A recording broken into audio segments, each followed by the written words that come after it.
बंजारा समुदाय को अनुसूचित जनजाति वर्ग में आरक्षण की मांग को लेकर विनोद आड़े द्वारा 5 सितंबर को जिंतूर में शुरू की गई भूख हड़ताल आखिरकार छठे दिन समाप्त हो गई। सरकार ने इस भूख हड़ताल पर ध्यान नहीं दिया, जिससे समुदाय में गहरा असंतोष व्याप्त हो गया।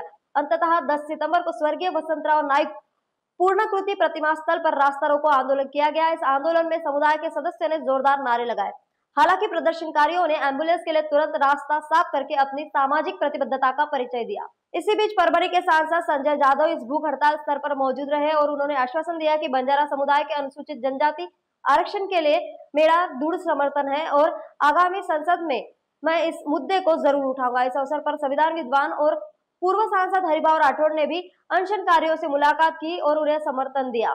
जिंतूर सरकार की ओर से उचित प्रक्रिया न मिलने के कारण बंजारा समाज ने अनशन और सड़क जाम कर अपना आक्रोश व्यक्त किया है और आने वाले दिनों में इस विरोध प्रदर्शन के और बढ़ने की संभावना से इनकार नहीं किया जा सकता। इसके बाद उपविभागीय अधिकारी शैलेश लाहोटे, महंत नेहरू महाराज, पूर्व सांसद हरिभाऊ राठौड़, गौ सेना के राष्ट्रीय अध्यक्ष संदेश चौहान, बंजारा टाइगर के राष्ट्रीय अध्यक्ष आत्माराम जाधव ने अनशन समाप्त कराया। इस वक्त हजारों की संख्या में बंजारा भाई उपस्थित रहे थे।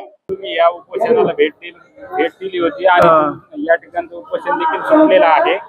तुमच्या मागण्या आता जिंतूर येथे विनोद आडेचं जे उपोषण होतं ते यशस्वी झालेलं आहे आणि आज आमच्या रिक्वेस्टमुळे त्यांनी लिंबू सरबत घेतलेलं आहे। त्यांना 6 दिवस त्यांनी उपवास केलेला आहे, परंतु हा महाराष्ट्रात ही सुरुवात केलेली आहे विनोद आडेने।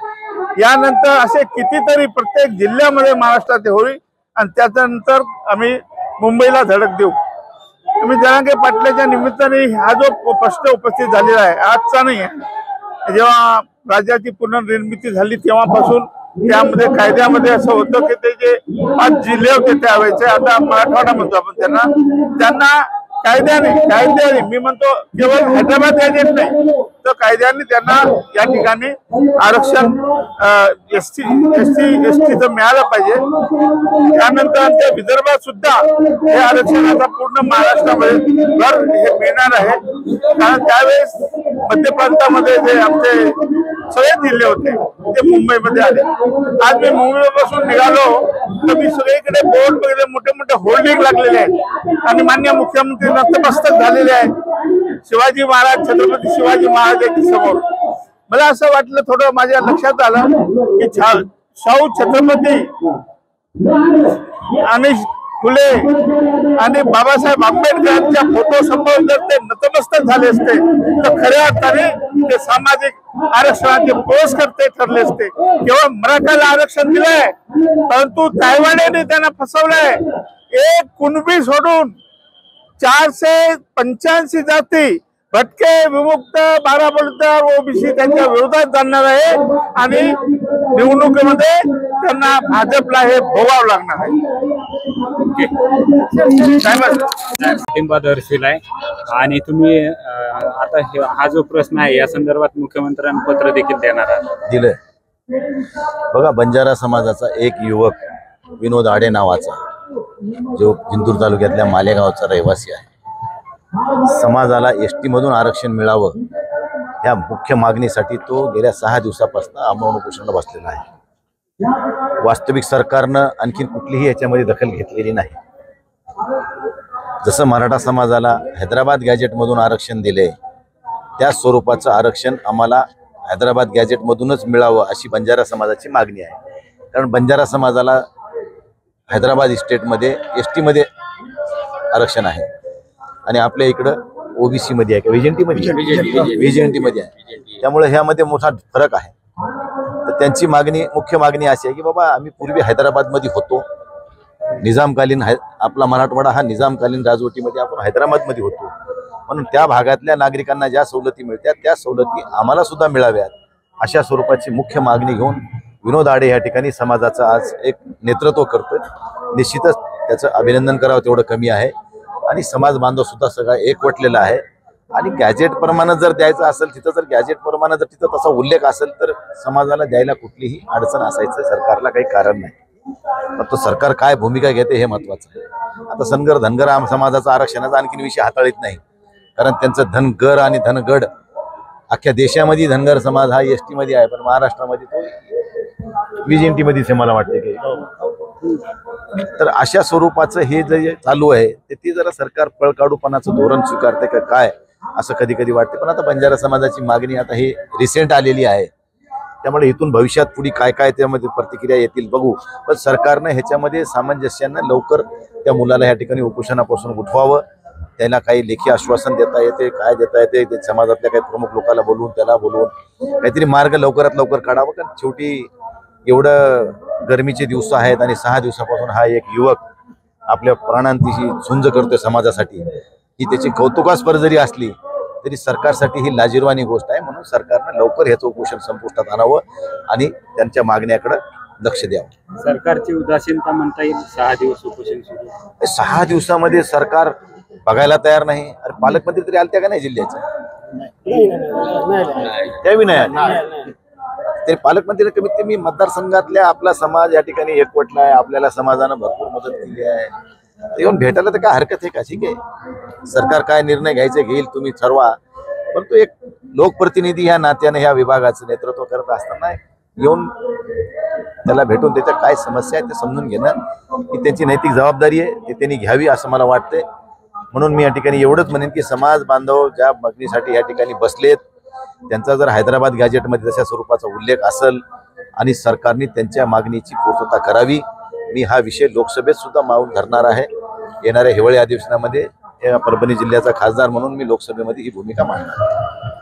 ही लढाई कशी असणार आहे आणि बंजारा समाज ही लढाई लढतोय, न्यायालयीन लढाई लढणार आहात की रस्त्यावरची लढाई लढणार आहात? आज या ठिकाणी विनोद आडेच्या माध्यमातून परभणी जिल्हा जिंतूर येथे उपोषण झालं होतं. त्या उपोषणाची सांगता आज निंबू पाणी देऊन आज त्या ठिकाणी केलेली आहे आणि ह्या सगळ्या समाजाच्या भावना लक्षात घेऊन हे जे काही आंदोलन आहे आता हे तालुक्याच्या ठिकाणी झालं, इथून पुढे जिल्ह्याच्या ठिकाणी जिल्हा पातळीवर आंदोलन होईल, विभागीय पातळीवर आंदोलन होईल, त्यानंतर रास्ता रोको होईल आणि त्यानंतर संपूर्ण महाराष्ट्राच्या गोरबंजारा बांधवाच्या वतीने मुंबईला आझाद मैदान येथे आंदोलन केलं जाईल आणि गोरबंजारा समाजाची जी मागणी आहे हैदराबाद गॅजेटच्या धर्तीवर जसं मराठा समाजाला आरक्षण दिलं त्याचप्रमाणे बंजारा समाजाला देखील एसटी प्रवर्गामध्ये एक वेगळा प्रवर्ग निर्माण करून त्यांना ते आरक्षण दिलं पाहिजे. मूळ एसटी प्रवर्गातल्या आरक्षणाला धक्का न लावता त्यांना एक वेगळा वर्ग तयार करून तो आरक्षण द्यावा, या मागणी आम्ही न्यायालयीन मार्गावर, रस्त्यावरची लढाई आणि राजकीय मार्गावर देखील ही लढाई आम्ही लढणार आहोत. यात काही समाजाचे नेते तुमच्या सोबत सहभागी राहणार आहे का या आंदोलनामध्ये? नाही, समाजाचे नेते प्रत्यक्षरित्या आंदोलनात सहभागी होतील न होतील तो भाग वेगळा आहे. कारण राजकीय पक्षाला म्हणजे भेदाभाद सगळ्या गोष्टी होतात. कारण कुठलाही पक्ष बाजूला ठेवून किंवा कुठल्याही एका संघटनेचं बॅनर लक्षात न घेता बंजारा आरक्षण समिती असं एक समिती आपण निर्माण करतोय राज्य पातळीवरती आणि त्या कृती समितीच्या माध्यमातून हे आंदोलन लढल्या जाईल. देवेंद्र फडणवीसनं पोहरादेवी येथे भाषणामध्ये म्हणाले होते की बंजारा समाज हा मुळात जंगलात राहणार आहे आणि त्यांना देखील आदिवासी सवलती मिळाल्या पाहिजे. आता तुम्ही त्यांना काय आवाहन करणार आहात? निश्चितच त्यांना त्यांच्या शब्दाची आम्ही आठवण करून देऊ की तुम्ही ऑलरेडी कोरियागडला आल्यानंतर तशा प्रकारचं तुम्ही भावना व्यक्त केल्या होत्या. आता त्या भावना प्रत्यक्षात साकार करण्याची वेळ आलेली आहे आणि आता तुमचं सरकार आहे, आशा आता त्यांच्याकडूनच आहे. निश्चितच हे मागणं त्यांच्याकडे आम्ही मागणार आहोत. रेकॉर्डिंग आपल्याकडे आहे. हो, ते रेकॉर्डिंग छगन भुजबळ साहेबांनी अशी मागणी केलेली आहे की हा संबंधी जो GRA रद्द करण्यात यावा. कुठल्या नाही, त्या संबंधामध्ये मी काय बोलू इच्छित नाहीये. त्यांनी काय सांगितलं न सांगितलं मला काही माहिती नाहीये. परंतु विषय असा आहे की फक्त हैदराबाद गॅजेटचाच आधार नव्हे तर गोरबंजारा समाजामध्ये असे कितीतरी पुरावे आहेत. 1871 पासून 1952 पर्यंत हा समाज ट्राईब मध्ये होता. हे सगळं जगमान्य ऑन रेकॉर्ड आहे. CP बेरार मध्ये संपूर्ण महाराष्ट्रातील समाजात ट्राईब आहे आणि जेवढे काय आयोग निर्माण झालेत, बापट आयोग असतील, इदाते आयोग असतील, भाटे आयोग असतील, अग्रवाल आयोग असतील, या सगळ्या आयोगांनी या समाजाला एसटी प्रवर्गाच्या सवलती द्याव्या शिफारशी केलेल्या आहेत. हा सगळा आधार आहेच ना, ते सगळे आम्ही त्यांना पुरावे देऊ आणि त्या आधारावर त्यांना मागण्या मागू. काही प्रश्न आहेत आमचे. भाऊ, तुमचं उपोषण सुटलेलं आहे. कुठल्या मागण्या तुमच्या मान्य झाल्या किंवा प्रशासनाने तुम्हाला काय आता मागण्याचं आश्वासन दिलंय? प्रशासना अगोदर मला माझ्यासाठी माझी समाज आणि माझ्या समाजातले लोक आहेत, लोकांची भावना हे खूप महत्वाचे असतात माझ्यासाठी. राहिल्या गोष्ट प्रशासनाच्या जे माझे वकील मित्र आहेत ते त्यांना बोलल्या गेलेले आहेत, तर ते सर्व सांभाळून घेतील, जेवढं लिगल टीम आहे ते बघून घेतील. या पुढचं आंदोलनाची काही दिशा असणार आहे का तुमचं? कशा आता हे सुरुवात झालेली आहे. आता हे फक्त एक पायरी आम्ही चढलेलो आहे. आता फक्त पायऱ्याला चढवायचं काम आम्ही करणार आहे. पुढील काय रणनीती राहणार तुमची? पुढील आता पहिली गोष्ट तर समाज आमचा एक झालेला आहे. सर्व आमचे नेते मंडळी समाजाचे जे संघटक अधिकारी आहेत त्यांच्याशी आम्ही भेट घेणार आहोत आणि कशा प्रकारे आमच्या समाजाला न्याय भेटेल याची आम्ही तयारी करणार आहोत. हा लढा तुमचा राज्यभर चालू राहणार आहे का? राज्यभर काय आव्हान करणार? राज्यभर नाही, हे भारतभर चालणार आहे. आता मराठांनी मुंबई जाम केली होती, तर आम्ही मुंबई आणि दिल्ली जाम करायची तयारी करणार आहोत. तुम्ही हे आंदोलन आज सोडायला पात्र, तुमचा जन आक्रोश होता की आज सोडू नये म्हणून त्यांची विचारसभा. सॉरी वन्स अगेन सर, त्यांनी तुमच्या जनतेचं असं म्हणणं होतं की आज तुम्ही आंदोलन सोडू नये. हे बघा, या ठिकाणी मुख्यमंत्री किंवा त्याचा प्रतिनिधी यायला पाहिजे असं बरोबर आहे. ऐकून घ्या. सर्वात पहिले एक समाजसेवकाला समाज महत्वाचा असतो. पहिले मी माझ्या सर्व समाजांना विचारलं, त्याच्यानंतरच हा उपोषण सोडला आहे. जर समाज म्हणलं असतं की सोडायचं नाही तर सोडलो नसतो.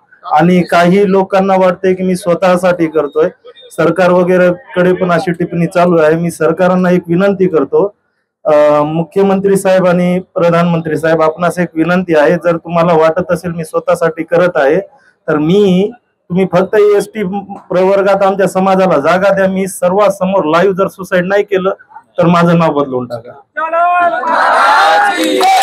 न्यूज एक्सप्रेस के लिए जगदीश राठौड़ की खबर.